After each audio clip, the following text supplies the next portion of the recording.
The new Stellaris DLC, the Machine Age, has brought 2 new kilostructures to Stellaris. These early game megastructures are incredibly interesting, but also have been a point of contention, with some calls to nerf them, or even buff them. So in this video, I'm going to do a deep dive on them. Firstly, we're going to look at what they do. Then we're going to use the power of math to see if they're worth it, and then I'll give you tips for getting the most out of them. This will be the complete deep dive into the new kilostructures. So the first thing we're going to be looking at is the arc furnace. Arc furnace is a tier 2 rare engineering materials technology. The arc furnace has 4 stages. The first stage gives you 25% station output, and it will uncover a one-size deposit on every planet, moon, and asteroid in the system. Now to note, if you build it and there's already resources on some of the systems, such as these minerals or motes, it will add a mineral to that production. As far as I can tell, if the planet has science or trade, it won't. And I believe that's because they're gas giants, so they don't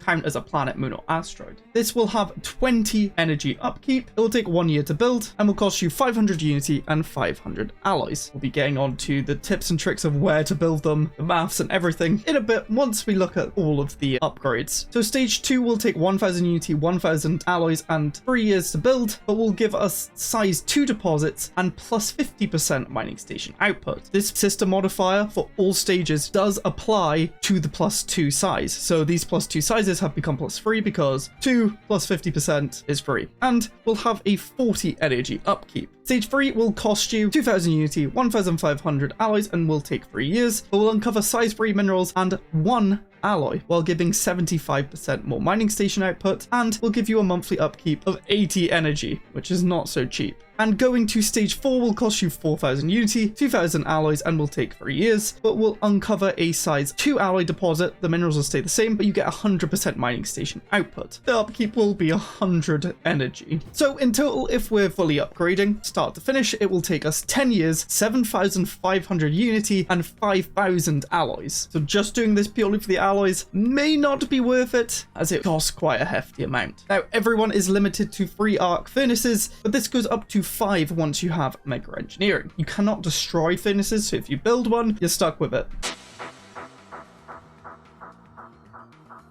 However, there is something you can destroy: my hopes and dreams. At 50,000 subscribers, I'm going to live stream until I get the rarest achievement in Stellaris, the Galatron. So if you want to see me suffer for I don't even know how long, consider subscribing. Now back to the video. There is the Arc Welder's Origin, which has a slightly unique take with the Arc Furnace. This is limited to only machines, unfortunately, and you start with a stage 1 Arc Furnace. Instead of being limited to 3 like everyone else, you're limited to 4, so you get an extra Arc Furnace, which is pretty nice. And this will go up to 6 rather than 5 with mega engineering. I would highly recommend going astro mining drones if you do go with this origin. It will give you a further 50% mining station output. You'll get more star bases. You also unlock astro mining hubs and astro mining bays, which give you a further mining station output. And as you're a machine, you do get 10% mining station output as well. You can fully roleplay as just stripping all of the asteroids and planets of their resources. Now, I know you want to see what those buildings on the star bases do, so I'm loading up a save from a multiplayer game we did where we tried to beat Satana at year 50. We did, and you should join the Discord so you can join in my monthly games that I host, and people are always hosting games in there. Links in the description. So astro mining bays are a solar panel placement for machines. These produce a base of 5 energy and cost 25 alloys to build. Astro mining bays have a default 15% station output, and these do stack additively, I'm guessing. However, you might see the 10% below that. That's because of the astro mining hub building. This costs 50 alloys to build and gives each astro mining bay 10% more station output. Some of these systems go a bit wild. 323 minerals, 206 alloys. You 100% want the Civic if you're playing arc furnaces. These systems are wild. Look at it.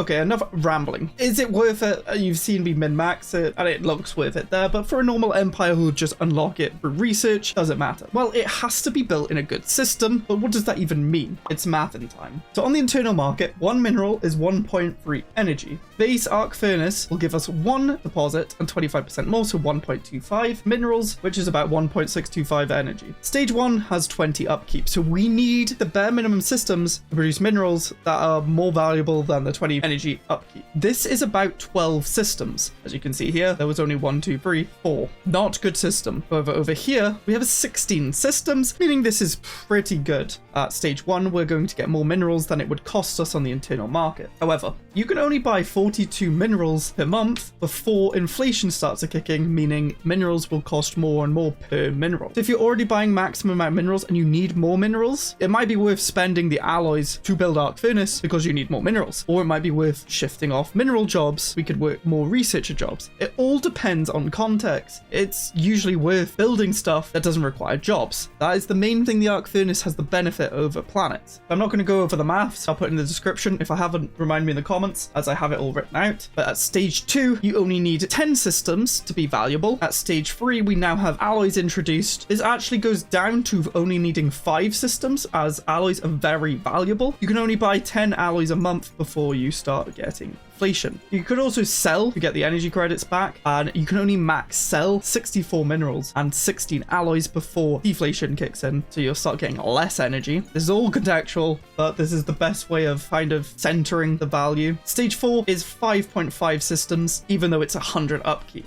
Now, this does not include factors like the building cost of each one of these. Remember, it's going to cost you 5,000 alloys and a bunch of unity. It doesn't take into account time that it took and whether you've maxed your buy/sell before inflation or deflation kicks in. This also, however, doesn't include any buffs to mining station output, as there's a bunch of ways of getting this, like through text. You can get actually 50% more mining station output, or you could have min-maxed like I showed you earlier. It's all contextual, like this game usually is, because it's so advanced. There's also crucially doesn't take into account any systems with resources already on. So as you can see in this system, we had moats on one of the asteroids. This would have started off at 2 moats, but because we've got the 100% buff from the Arc Furnace, it's gone up to 4. Moats are very valuable. Again, context. Fun fact that also applies to the Dyson swarms, which we'll talk about in a minute. You can steal these kilostructures going over your cap, meaning you can just have loads of these if you just start stealing them. So as a conclusion to the Arc Furnace, if you get it early and have excess alloys and unity and the energy to spare, as well as finding good systems for it, the stage 1 to 2 Arc Furnace would be really good to cure any mineral output deficiencies. And you can then just shove other jobs into other productions. I wouldn't build the Arc Furnaces purely for alloys. However, later on, if you're at peace, have max alloys, and want to ramp up alloy production in the future to maybe fight a big crisis that you're preparing for, it could be a good investment, especially if you're building the other kilostructure, the Dyson Swarm. This is a tier 2 rare physics tech under the computing category. They're built around stars, buffing the output of the star. This cannot be built on binary or trinary systems, so you will be limited to just the loners, just like me. There are 3 stages of the Dyson Swarm. The first stage will cost you 1,000 unity and 500 alloys. This, however, will give you 500% star output, and it will have an upkeep of 5 alloys, and it will take you 3 years to build it. Yes, we will be doing the maths later on to see how worth this is. Then we will upgrade to the Dyson Swarm, which will cost you 1,000 alloys and 3 years. This will give you 15,000% star output, or 15 times, for an upkeep of 10 alloys, and then to upgrade to the third and final stage, it will cost you 5,000 unity, 1,500 alloys, and 3 years. This will give you 30,000% star output, or 30 times, with an upkeep of 20 alloys. And you may see we can still upgrade. We'll get on to that. You are limited to 3 per empire, and the mega engineering technology will increase the limit to 5 per empire. This buffs any output the star is given, so you can buff science if the star is producing it. The Dyson Swarm and Sphere have unique interactions depending on your DLC. I'll quickly run through that, as I know not everyone has all the DLC. If Utopia is installed and the machine age is not, a Dyson Sphere can be constructed in the start phase of the Dyson Sphere, i.e. the site stage. If the machine age is installed and Utopia is not, a Dyson Swarm can be constructed. However, you cannot upgrade it to a Dyson Sphere. If you have both Utopia and machine age, a Dyson Swarm can be constructed. A Dyson Sphere can only be upgraded from a fully upgraded Dyson Swarm, but construction will begin from the stage 2 Dyson Sphere, which is the initial phase. This will apply to most of the hardcore players. Basically, you need to build the Dyson Swarm to then build the Dyson Sphere. If Nemesis is installed, one Dyson Sphere can be further upgraded as part of the Kaleidoscope situation. Okay, so similar to the Arc Furnace, the better the system, the better the benefits we get from the Swarm. So what is the minimum we should consider? We're going to look at energy because science does not have a cost associated to it, which makes it very tricky. Firstly, stage 1. We need to beat the 5 alloy upkeep, which is a 26 energy upkeep if you convert the alloy cost into energy based on the initial market with no inflation or deflation. That means we need to find a 5.2 output minimum star to keep up with upkeep, which is not easy to find. However, at stage 2, the math works out to be 3.5 output minimum needed, which is more reasonable. level. And then it's the exact same output for stage 3, as both the output and the costs just double. You might be thinking it might just be worth staying at stage 2, which could be true. However, if you are fine on alloys and need a lot more energy, upgrading to stage 3 is worth it. However, stage 2 is quite optimum if you don't have the alloys to spare but need that little boost of energy. This is not a perfect comparison. It doesn't give you the costs of actually upgrading it. However, the monthly ticking, which a lot of people just like seeing the monthly go up, it could be worth it. Also, remember, if you build Dyson Swarm to fix your energy, you might be able to switch technician jobs into something more advanced, like alloys or research. This is very similar to the Arc Furnace, and it's kind of the overall theme. You could switch these raw jobs into elsewhere on your planet.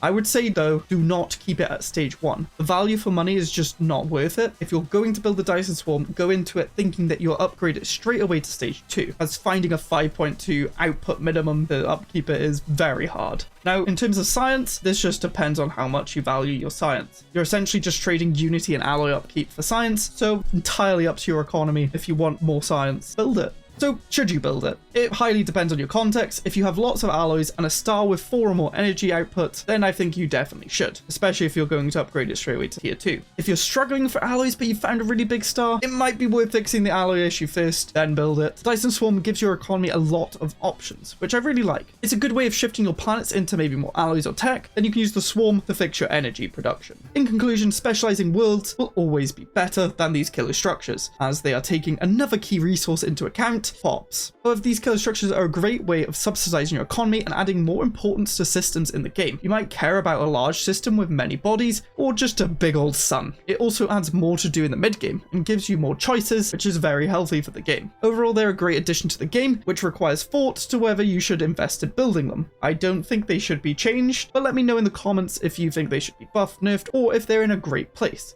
If you enjoyed, click here to watch my achievement series where I'm trying to get every achievement in Stellaris. They added more with this DLC. Thank you, Paradox. No, it's not funny.